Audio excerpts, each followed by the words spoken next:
এই বৃক্ষৰোপণ অনুষ্ঠানটো এইকাৰণে অনুষ্ঠিত কৰা হয় যিহেতু উদ্ভিদৰ লগত জীৱৰ এটা নীতিৰ সম্পৰ্ক আছে, অৰ্থাৎ গছ থাকিলেহে মানুহ থাকিব। সেইকাৰণে এনেবোৰ অনুষ্ঠানত এই বৃক্ষৰোপণ অনুষ্ঠানটি অনুষ্ঠিত কৰা হয়।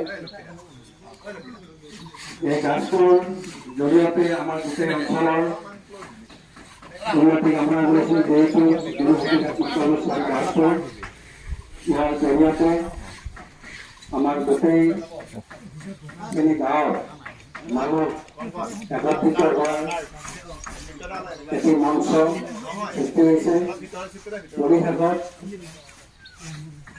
গাছটোৰ উত্তৰ কামনা কৰি আৰু সকলোৰে মংগল কামনা কৰি মই মোৰ বক্তব্য সামৰণি মাৰিছোঁ। জয় হিন্দ, জয় গাছটো।